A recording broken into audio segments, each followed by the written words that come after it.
Assalamualaikum warahmatullahi wabarakatuh. Perkenalkan, saya Fahriya Nur Febriza dengan NIM 80401803884 dari kelas 02 PSP.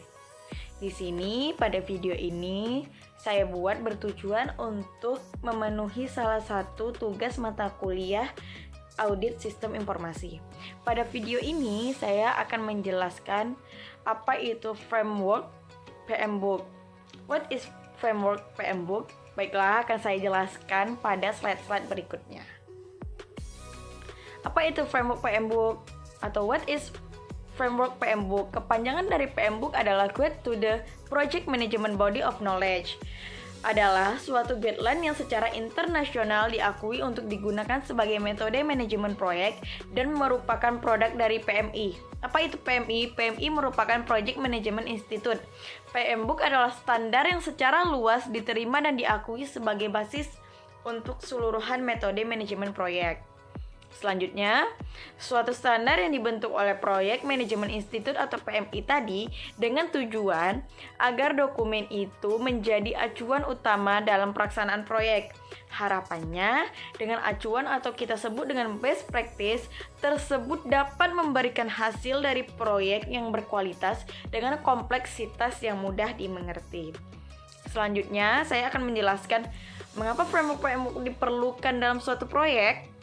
Karena Project Management Body of Knowledge GUD atau PMBOK ini tadi dapat dikatakan sebagai pedoman penting yang dibutuhkan untuk menghasilkan manajemen proyek yang sukses.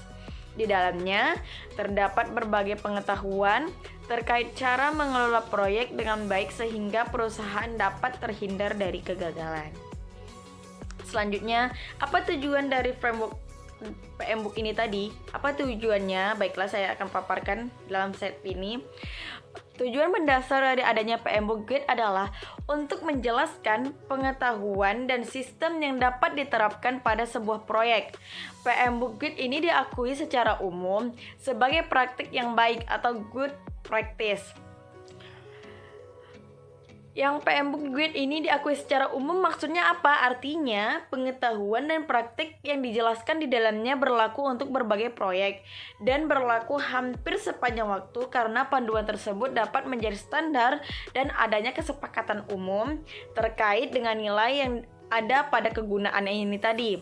Sedangkan good practice berarti sebagian besar orang setuju bahwa penerapan pengetahuan, penerapan keterampilan, alat, dan teknik yang dijelaskan dalam panduan ini dapat meningkatkan peluang keberhasilan dalam manajemen proyek. Selain itu, Project Management Institute atau PMI tadi juga menggunakan Project Management Body of Knowledge Guide ini sebagai salah satu dasar untuk memperoleh sertifikasi Project Management Profesional atau PMP. PMP sendiri merupakan program sertifikasi penting yang dibutuhkan oleh seorang manajemen proyek.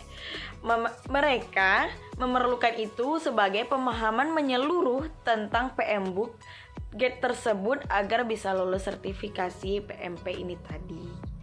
Selanjutnya saya akan menjelaskan PMBOK terdapat 47 proses dan 10 knowledge areas yang dikelompokkan menjadi 5 process group, yaitu initiate atau memulai, plan, execution, monitoring atau controlling atau close. Initiate ini tadi merupakan awal atau memulai pertama kali. Yang kedua itu plan, yaitu melakukan rencana, eksekusi atau execution, monitoring atau controlling, yaitu pemantauan dan pengendalian, dan yang terakhir itu close, penutup. Baiklah, di sini ada pemaparan gambar, yaitu terdapat 10 knowledge areas PMBOK.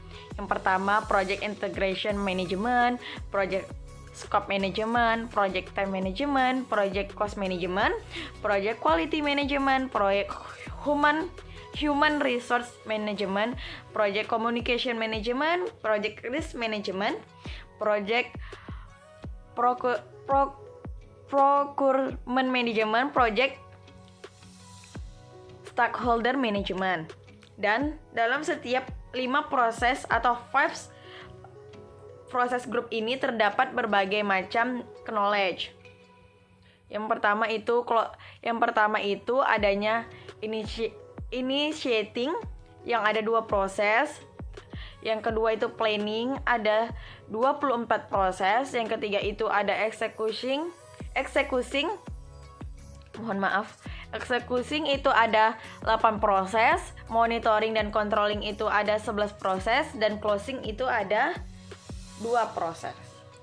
Dalam PM Book, semua tersusun dengan baik dan rapi, sehingga siapapun yang memiliki knowledge akan PM Book ini saat membaca dan bergabung dalam sebuah proyek akan mengikuti alur yang telah terlaksana dan belum terlaksana. Alhasil, efisiensi dan juga potensi proyek berhasil dengan biaya, waktu, dan sumber daya yang efisien pun dapat dengan baik segera terwujud. Terima kasih untuk segala perhatian. Mohon maaf atas segala kesalahan dan kehilafan saya dalam menjelaskan mengenai framework PM Book ini. Semoga bermanfaat bagi kita semua.